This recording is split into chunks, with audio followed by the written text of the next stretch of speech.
বন্ধুরা, যাকে ছাড়া একটা মিনিটের জন্য থাকে না, তাকে ছাড়া আজের এই কয়েকদিন ভর বাড়িতে আছে। ও বাড়িতে খাওয়া দাওয়া করছে না। আমি এসে রোহানদার মাকে জিজ্ঞেস করছিলাম, কথাবার্তা বলেছি বাড়ির লোকের সাথে, বাড়িতে ঠিক মতো খাচ্ছে না। এই শরীরটা দেখতে পাচ্ছেন, চোখ মুখ ঢুকে গিয়েছে, চোখ ঢুকে গিয়েছে, মুখ শুকিয়ে এসছে। একে নিয়ে যেটাই যাচ্ছি সেখানে কান্নাকাটি করছে। এত কি বলবো, ওর পাপাকে একবারের জন্য, ওর পাপার সাথে ফোনে কথা বললাম, ও ফোনে কথা বলতে চাইছে না। তো বন্ধুরা, আপনারা এমজির বিষয়ে সব কিছু জানেন। আপনারা এমজির জন্য অনেকটা হেল্প করেছেন, এমজির জন্য হেল্প করেও যাচ্ছেন। তো এখন রোহানদা এমজির কাছে আছে, ওই জন্য সুনামা এখানে এত কষ্ট পাচ্ছে। রোহানদা ওখানে কষ্টের মধ্যে আছে। কালকে আপনারা একটা ভিডিওতে দেখেছেন রোহানদা কীরকম কান্নাকাটি করছে সুনামার জন্য, প্রচুর ভেঙে পড়েছে আর কি। তো রোহানদা খুব তাড়াতাড়ি বাড়িতে ফিরে আসবে, চলে আসবে। তো আমি সোনামাকে নিয়ে একটু বাইরে এসেছি, ও বাড়িতে ভালোভাবে থাকছে না, এখানে এসছে আমার সাথে। ওকে একটু খাবার দিয়ে করে ভুলিয়ে রাখছি। ও যাকে ছাড়া একটা মিনিটের জন্য বাইরে থাকে না, যাকে ছাড়া এক এক একটা রাতও কাটায়নি, তাকে ছাড়া আজকের এত এতদিন এত ঘন্টা বাইরে থাকতে হচ্ছে। ওর পাপাকে ছাড়া এতদিন এত দূরে আছে, প্রচণ্ড খারাপ লাগছে, কষ্ট হচ্ছে, ও দেখতে পাচ্ছে না। যেখান থেকে বাচ্চাটাকে কুড়িয়ে পেয়েছে, ওর বাবাই ওকে মানুষ করে, ওর বাবা ওকে দিয়ে সব কিছু বাবার সামনে থাকে সব কিছু। তো এখন এত দূরে আছে, দেখতে পায়নি, গত কয়েকদিন হয়ে যাচ্ছে, ওই জন্য ওর খারাপ লাগছে, কষ্ট পাচ্ছে। ওর বাবার কথা যখন মনে পড়ছে, ওর পাপার কথা মনে পড়লেই কান্নাকাটি করছে। এখন এই নিয়ে এসেছি, খেলাধুলা গাড়িতে আছে, তাও চুপ করে আছে, তাও দেখছেন এই কাঁদছে ফুঁপিয়ে। এত কষ্ট হচ্ছে, দেখে বলে বোঝাতে পারবো না। যারা ভিডিও দেখেনি রোহানের ভিডিও, তো যা এমজি ও রোহান কতটা কষ্টের মধ্যে আছে আপনারা দেখে নিন। আমার কথা যখন ওর মনে পড়ছে, ওই বুঝতে পারছে ওর কন্ডিশনটা কী হয়েছে। ও তো বাচ্চা, ছোটোবেলা থেকে ও যা হয়েছে, ওর জীবনে যা হয়েছে হয়েছে, তারপর থেকে আমি ওকে যখন নিয়ে এসেছি, ওর জীবনে আমি ছাড়া আর কেউ নেই। ও আমার এই ফেসটাও ভালো মতো চেনে। ও বাচ্চা তো সমস্ত কিছু ক্যাচ করে নিয়েছে যে আমার বাবা এটা, আমার পুরো পৃথিবী এটা, আমার সব কিছু এটা। কিন্তু সেই মানুষটা যদি আমি ওই জায়গায় 4 দিন এইখানটায় পড়ে থাকি, আমার যে কী হচ্ছে। আর বন্ধুরা, আজকে হচ্ছে আমাদের এমজিদের অপারেশন, ঠিক আছে। আমি অনেক পারমিশন নিয়ে হচ্ছে ওটি রুমে নিয়ে যাচ্ছে, অনেক পারমিশন নিয়ে এমজিদের ভিডিও করার পারমিশন নিয়েছি। আর এখানে এমজিদার সমস্ত কিছু আমি জানিয়েছি, ভিডিও করে সমস্ত কিছু দেখেছি, বলেছি যে এই ব্যাপার ডোনেট ফোনটা আসবে। ওই ওনাকে আমাকে একটু ওটি রুমে ঢুকতে দেওয়ার পারমিশন একটুখানি দিয়েছে। তো আপনারা সবাই দোয়া করবেন, আশীর্বাদ করবেন, পে করবেন, যাতে এমজিদা তাড়াতাড়ি সুস্থ হয়ে যায়। আমি আর আর ঢুকতে দেবে কি আমি জানি না। ও বাবা, তো এর থেকে বেশি আমি আর দেখাতে পারছি না, ঠিক আছে। আমাকে ওটি রুমে ঢোকার পারমিশন দিয়েছে এই জন্য যে এমবিআর ব্যাপারটা সমস্ত কিছু আমি বলেছি, যে এরকম এরকম ভিডিও করলে তবে ডোনেশন আসবে, আমি ওনার এমবিআরকে চিকিৎসা করাতে পারবো। তো ওই জন্য এটুকু ভিডিও করার পারমিশন অনেক রিকোয়েস্ট করে এই ভিডিওটা আপনাদের শুধু আপনাদের দেখাবো বলে এইটুকু জাস্ট। আমি এখানে থাকতে পারবো না বেশিক্ষণ, আমার এমনি গা তো তত্তর করছে, কাঁপছে, ঠিক আছে। কী করছি ওরাই জানে।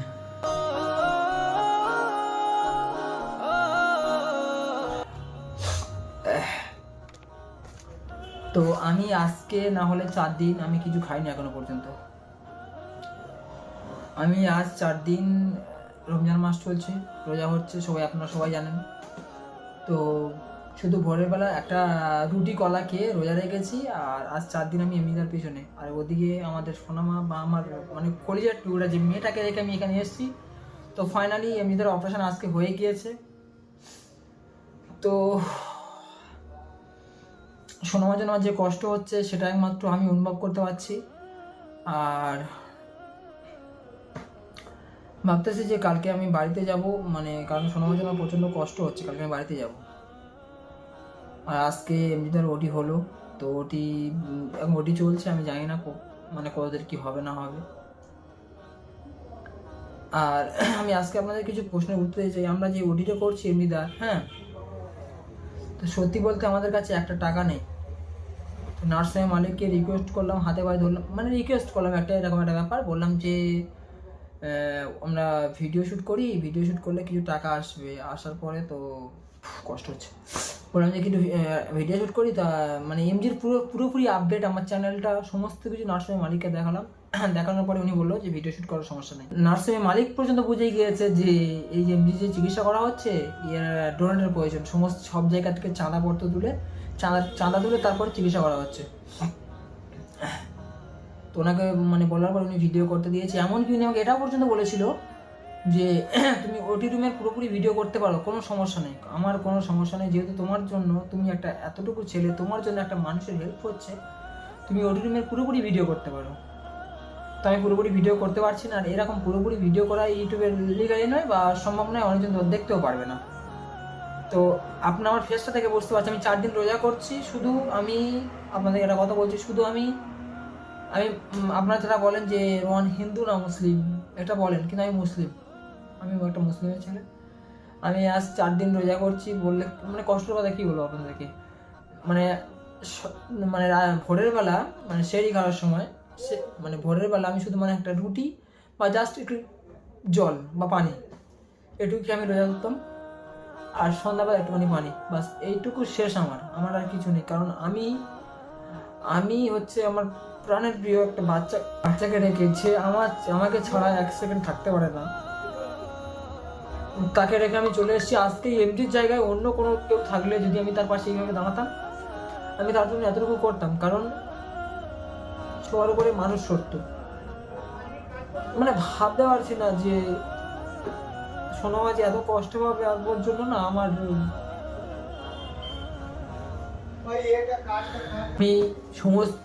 আমি এখানে মানে সব কিছু মানে বলেছিলাম যে এখানে এখনো 1.5 লাখ টাকা বাকি রয়েছে। বললাম যে আমি টাকাটা দিয়ে তারপর এখান থেকে যাবো, আর মানে অপারেশনটা আগে হোক, আমি যাতে তাড়াতাড়ি বাড়িতে যেতে পারি। কালকে বাড়িতে চলে যাব। আর সোনাম আমার জন্য প্রচণ্ড কান্না করছে, আর আমার এই কয়দিনে না যেমন একটা মানে মরার লাশ যেমন হয়ে যায় ঠিক তেমনই আমার কন্ডিশন হয়ে গেছে। আমার শরীরে আর কিছু আছে কি আমি জানি না, শুধু মানে আমার বডিটা রয়েছে, আর হাড় হয়তো রয়েছে, মাংস আছে বলে কিছু আমি জানি না। আর আমি হচ্ছে আমার একটা ছেলে, সবসময় মানে হেসে খেলে কথা বলতে পছন্দ করি, কিন্তু এই যে কষ্টগুলো, এইরকম সিচুয়েশান আমার লাইফে জীবনে আসবে আমি জানি না। আমি এমনিটাকে নিয়ে একটা ভিডিও করেছিলাম, তো এখানে যে মূল্য আমাকে দিতে হয়েছে, তারপরে আমি সমস্ত কিছু বুঝিয়ে বাজে বললাম যে এরকম ব্যাপার, তো ওখানে ভিডিও করলে আমরা ওকে ওর ট্রিটমেন্ট আমরা করতে পারবো না। ঠিক আছে, আমি আপনাদেরকে একটা জিনিস দেখাচ্ছি। আমার সোনামা আমাকে ছেড়ে 1 সেকেন্ড থাকতে পারে না, আমিও সোনামাকে ছেড়ে 1 সেকেন্ড থাকতে পারি না। আমি আজকে 4 দিন আমার সোনামাকে ছেড়ে এখানে রয়েছি। ওই বাচ্চাটা যে কত কষ্ট হচ্ছে সেটা একমাত্র আমি জানি, কারণ ওকে আমি ছোটবেলা থেকে কোলে পিঠে করে মানুষ করেছি। আমি যখন প্রথম নিয়ে এসেছিলাম, ও তখন দুধ খেত না। আমার মাকে বলতাম যে তুমি করে নাও, যেমনটা মাটা দুধ খাওয়ায় সেরকম ভাবে মানে গালে পিঠা ধরতে হতো।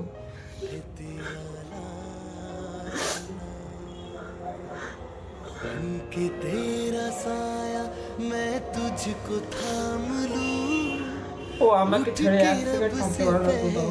সবাই যখন আমার সাথে যায় ও তখন সবার কাছে যায়, আর যখন আমি ওর পাশে থাকি না, ওর পুরো দুনিয়াটা অন্ধকার হয়ে যায়। ওই বাচ্চাটা শুধু একমাত্র আমাকে ভালোবাসবে। এখন এমজিটার এদিকে এই কন্ডিশন, কতগুলো টাকা শুধু বলেছে তুমি মানে অসুবিধা পড়াও, আমার ইমিডিয়েটলি বাড়িতে যেতে হবে, কারণ একটা বাচ্চা রয়েছে। আমার বাচ্চা আমাকে ছেড়ে 1 সেকেন্ড থাকতে পারে না। আর এইখানটা এমন সিচুয়েশন হয়ে গেছে, এমনিটাকে অ্যাডমিট আমি করেছিলাম, সমস্ত কিছু আমি করেছিলাম, সেই ক্ষেত্রে আমাকে এখানে পড়ে থাকতে হচ্ছে, নাহলে আমি এখানে থাকতাম না। আমার বাচ্চাটা আমাকে ছেড়ে 1 সেকেন্ড থাকতে পারছে না। আমার কথা যখন ওর মনে পড়ছে, ওই বুঝতে পারছে ওর কন্ডিশনটা কী হয়েছে। ও তো বাচ্চা, ছোটোবেলা থেকে ও যা হয়েছে, ওর জীবনে যা হয়েছে, তারপর থেকে আমি ওকে যখন নিয়ে এসেছি, ওর জীবনে আমি ছাড়া আর কেউ নেই। ও আমার এই ফেসটাও ভালো মতো চেনে। ও বাচ্চা তো সমস্ত কিছু ক্যাচ করে নিয়েছে যে আমার বাবা এটা, আমার পুরো পৃথিবী এটা, আমার সব কিছু এটা। কিন্তু সেই মানুষটা যদি আমি ওই 4 দিন এইখানটায় পড়ে থাকি, আমার যে কী হচ্ছে আর আমার সোনামার যে কী হচ্ছে আপনারা তো বুঝতে পারছেন। কিন্তু আমি এখান থেকে কী করে যাব? এমনি তো এখানে অপারেশন করেছি, সমস্ত কিছু আমার ক্রাইটেরিয়া। আমি কষ্ট করে আমার সোনামার জন্য কিছু টাকা জমিয়েছিলাম, 4.5 লক্ষ টাকা আমি এমনিদাকে দিয়ে দিয়েছি। সেটা করিয়েছি এমনিদার এই 1.5 লক্ষ টাকার মতো পাবে। তো একটাই রিকোয়েস্ট, আমি আপনাদের কাছে হাত জোড় করছি, আমি সোনামা, সবাই মানুষের পাশে দাঁড়ানোটা কি ভুল? আপনারা বলেন তো মানুষের পাশে দাঁড়ানোটা কি ভুল? আমি এইসব আমি একদম আমার লাইফে এগুলো কিছু ঘটেনি আজ পর্যন্ত। মানুষের পাশে দাঁড়ানোটা ভুল, যদি মানুষের পাশে দাঁড়ানোটা ভুল হয় তাহলে আপনাদের কাউকে একটা টাকা মারতে হবে না। যদি বলে যে রোহনদা তুমি যেটা করেছো ভালো করেছো, মানুষের মানে একটা মানুষের পাশে দাঁড়িয়েছো, তো আপনাদের কাছে হাত জোর করে রিকোয়েস্ট করছি, এমনিদার স্থানে আমি দিচ্ছি যে আমি তো আমার নিজের জন্য কিছু করছি না, একটা মানুষের জন্য করছি। আজকে এমনিদার জায়গায় অন্য কেউ থাকলে, এমনিদার জায়গায় আছে অন্য কেউ থাকলে আমি সেম এই কাজটাই করতাম। তো মানুষ এমন একটা মানুষজন, মানুষ হয়ে যদি মানুষের জন্য কিছু করতে পারি সেরকম মানুষ হওয়ার কোনো প্রয়োজন নেই। আর শুধু একটাই কষ্ট হচ্ছে আমার সোনামার জন্য। তো আমি হয়তো কালকে আমি আগে বাড়িতে যাবো, কারণ আমার সোনামাকে না দিকে আমি অ্যাক্সিডেন্ট থাকতে পারি না। আমার যদি অত কষ্ট হয়, আমার সোনামার যে কি হচ্ছে, আমি এখানে 4 দিন ঘুমাই নাই, শুধু রোজা রাখছি, কিছু খাই নাই। এখন যদি কিছু খাই তো আমার বমন হচ্ছে, শুধু বমন হচ্ছে, আমি কিছু খেতে পারছি না।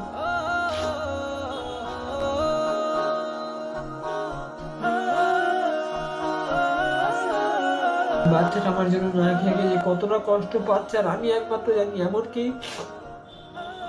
আমি ছাড়া ওর কেউ স্নান করাতে পারতো না, সরি গোসল করাতে পারতো না আমি ছাড়া ওর কেউ। আমি ছাড়া ওর মাথায় কেউ হাত দিতে পারতো না। আমার মা বাবা সবাই অনেক চেষ্টা করে, কিন্তু ওকে কেউ কিছু করতে পারতো না একমাত্র আমি ছাড়া। আর সেই বাচ্চাটা যদি আজকে আমাকে এই 4 দিন না দেখতে পাই, ও ভাবছে যে আমার বাবা মারা গিয়েছে। তো সব কিছু ঠিক আছে, আমি তোমার নিজের জন্য কিছু করছি না। আমি যদি নিজে কোনো বিপদে পড়ি, আমার বাবা আছে না, আমার বাবা সমস্ত কিছু সামলে নেবে। আর আমি এগুলো করছি, আমার বাবা ক্ষিপ্ত, মানে একটু অভিমান করে আছে। আমার বলছে তুমি কেন এমন করছো, ব্যবসা বাণিজ্য করো, যেটা লাগে আমাকে বলো, আমি সমস্ত কিছু করবো। আমি যে মানুষের পাশে দাঁড়াচ্ছি, এই এত কষ্ট করছি, আমার বাবা এগুলো পছন্দ করছে না। কিন্তু আমি না ছোটবেলা থেকে এইরকম, কেন আমি জানি না, মানুষের কষ্ট আমি সহ্য করতে পারিনি। এই অবস্থা আমি একটু দেখতে পাচ্ছি না। তার উপরে সোনামা, আজকে মানুষের পাশে দাঁড়ানো যদি আমার ভুল হয়ে থাকে তো আমি আর কোনোদিন দাঁড়াবো না, কারণ আমি কোনোদিন আমার সোনামাকে কষ্ট দিতে পারবো না। এইভাবে যে আমি চলে আসবো আর সমস্ত কিছু আমাকে হ্যান্ডেল করতে হবে, আমি জানতাম। কিন্তু আমার একটাই কষ্ট, আমার সোনামার চোখের এক ফোঁটা জল আমি দেখতে পারি না। কারণ আজ পর্যন্ত আমি আমার সোনামার নয় একটা ড্রেস আমি 1বার থেকে 2বার কোনোদিন পরাইনি। কারণ আমি যদি ভিক্ষা করতে আমি তাও করবো, কিন্তু আমার সোনামার না আমি কোনোদিন কষ্ট করে দেবো না। এই ভেবে আমার সোনামার একটা ড্রেস জাস্ট 1 টাইম, 1বার ছেড়ে 2বার আমি কোনোদিন পরাইনি। একটাই কারণে যে ভবিষ্যতে আমি কোনোদিন কষ্ট পাই, যে আমার বাবা এরকমই ছিল। আমার বাবা কেমন ছিল যেন গর্ব করে বলতে পারে যে আমার বাবা। আমার হচ্ছে ফোন মেমোরিটা লোড হয়ে গিয়েছিল, আমি অনেক বকেছি এর ভিতরে, আপনারা হয়তো বুঝতে পারেননি। আমি যেটুকু করছি এমনির জন্য করছি, মানুষের জন্য করছি। তো আমার কাছে এমনি যেমন একটা মানুষ, আপনাদের কাছে ঠিক তেমন একটা মানুষ। কিন্তু মানে যেহেতু দায়িত্বটা আমি নিয়েছি, সমস্ত কিছু আমি নিয়েছি, সমস্ত কিছু আমার করতে হবে। কালকে বাড়িতে ফিরে যাব। শুধু আপনাদের কাছে একটা রিকোয়েস্ট, আমি হয়তো এমজি এখানে থাকলে আমি একজনকে হয়তো বা 1-2জনকে হয়তো এখানে রেখে দিয়ে যাব। তাদেরকে কিছু টাকা দিতে হবে যে তোমরা এখানে থাকো, এমজিকে দেখাশোনা করো, টাকাও দিতে হবে। আপনাদের কাছে একটাই রিকোয়েস্ট, এমজি স্ক্যানার আমি দিচ্ছি, যে যতটুকু পারবেন এমজি স্ক্যানার দিন। আর যদি বলেন যে না দেবো না, তো তাহলে আমার জায়গা জমি যেটুকু আছে বিক্রি করে এমজিকে সুস্থ করে এখান থেকে নিয়ে গিয়ে যেতে হবে। তো আমি খেয়েছি, 10 মিনিট পরে আমার বমন হয়ে উঠে গিয়েছে। 10 মিনিট পরে ভাবতে পারছেন, আমি 2 দিন মানে গোসল করি নাই, স্নান করি নাই, 2 দিন স্নান করি নাই, সন্ধ্যাবেলা মনে বমন হয়ে উঠে গিয়েছে। এই যে রুমটা আমি ভিডিও করছি, অনেক মানে রিকোয়েস্ট করে মানে বললাম যে আমি এই ভিডিও আমার করতে হবে, নাহলে আমার হবে না, কারণ আমার অডিয়েন্স আছে আমার সাথে, আমার অডিয়েন্স আমাকে হেল্প করবে, সেই ক্ষেত্রে আমাকে ভিডিও করতে দিয়েছে। তো আপনারা দোয়া করবেন, আশীর্বাদ করবেন, প্রে করবেন যে আমি কালকে যাতে সুস্থ মতো বাড়ি যেতে পারি, আমার সোনামার সাথে আমি দেখা করতে পারি, কারণ ও বাচ্চাটা আমাকে ছাড়া কিছু ছিল না। ও যেই থেকে ও এক মুহূর্তে আমার সাথে ছাড়া অন্য কারোর সাথে শোয়ও না। জানি না কি হচ্ছে না হচ্ছে। তো আপনাদের কাছে একটা রিকোয়েস্ট, এমডিকে হেল্প করুন। এখন 1.5 লক্ষ টাকা এখানে বাকি রেখে আমি অপারেশন করিয়েছি। প্রায় 12 লক্ষ টাকা খরচা হয়ে গেছে। যেখানে 7 লক্ষ টাকা খরচা হওয়ার কথা সেখানে 12 লক্ষ টাকা খরচা হয়েছে। এখানে 7 লক্ষ মানে বাজেট 12 লক্ষ টাকায় চলে গিয়েছে। আর সমস্ত কিছু আমি নিজে থেকে, আমি কত আর করবো বলেন তো, আমার তো আর মানে নিজে থেকে সমস্ত কিছু নিজে থেকে করেছি আমি। আমার এই বয়সে আমি আমার বাবার একটুও সাপোর্ট নিই না। আমার বাবার যেটুকু আছেন, আমি যদি বসে খাই তো আমার বাবার সম্পত্তি আমি শেষ করতে পারবো না। কিন্তু আমি চাই যে নিজে থেকে কিছু করবো, গরিব মানুষের পাশে দাঁড়াবো, সেই ক্ষেত্রে এই কাজটা আমার করা। আর যতটুকু করেছি আমি নিজে থেকে, আমার নিজের আর্নিং, ইউটিউব থেকে একটা পেমেন্ট আসে, সেই টাকা পয়সা নিয়ে আমি এমনির পিছনে খরচা করেছি। আজকে 6 মার্চ মাসের 6 তারিখ আজকে এমজির অপারেশন হচ্ছে। আপনি একটু দেখে নিন, কারণ হয়তো খারাপ ভাবতে পারেন যে অপারেশন কবে হলো না হলো। 6 মার্চ হচ্ছে এমনিদের অপারেশন হচ্ছে। দেখুন 6 মার্চ। এখানে এসে আমার সোনামার কথা মনে পড়ছে, যেন আমি কান্না করছি। আমি আগে সরাসরি ভিডিও করতাম, বিয়ে থেকে আমার সোনামার কাছে এসে ওকে নিয়ে আমি অনেক স্বপ্ন দেখেছিলাম যে ওই আমার সব কিছু। যাই হোক, সেসব কথা একদিন পরে বলবো। নিজে বিয়ে করছি না, শুধু সোনামার মুখের দিকে তাকিয়ে তো আপনারা বুঝতে পারছেন যে এই মানুষটা কোন কন্ডিশনে আছে। আমি আজ 4 দিন কিছু খাই নাই, সত্যি বলতে কিছু খাই নাই, খেলে বমি হয়ে যাচ্ছে। আমি কী করবো? আমার আগে বাড়িতে গিয়ে কোনো একটা ভালো মানে ডাক্তারকে দেখানো দরকার। ভালো থাকবেন সবাই। আমার না প্রচণ্ড কান্না পাচ্ছে, আর এমনি আসা পর্যন্ত আমি অপেক্ষা করছি। তো বন্ধুরা, এমনি তার অপারেশন ফাইনালি হয়ে গিয়েছে। তো এমনি যখন প্রচণ্ড কাঁপছে, এরকম কাঁপছে কেন আমি জানি না। তো জানি না কতদূর কী হবে, আপনারা দোয়া করবেন, আশীর্বাদ করবেন, পে করবেন। তো এই সবে এইমাত্র ওটি রুম থেকে এমনিটাকে বের করলো। তো অ্যাকচুয়ালি এখানে কিছুদিন থাকার পরে নার্সিং মালিকের সঙ্গে এতটা ভালো আমার মানে রিলেশন হয়ে গিয়েছে। তো উনি সমস্ত ঠিক আছে, উনি সমস্ত কিছু মানে বলছে যে তুমি ভিডিও করো, কোনো সমস্যা নাই, জাস্ট আমাদের নার্সিং হোমের নাম বা এগুলো কিছু দেখাবে না। তো ইনি তার কন্ডিশন দেখতে পাচ্ছেন বন্ধুরা। উনি মানে যেই থেকে মানে ওটি রুম থেকে বের করার পরে স্বাভাবিক ঢুকেছে, ওটি রুম থেকে বের করার পরে প্রচণ্ড কাঁপছে, মানে এই কাঁপাতে আমার ভয় লাগছে। তো কাঁপছে, প্রচুর হারে কাঁপছে উনি এমজিদা। তো বললো অপারেশন খুব ভালো মতো হয়েছে।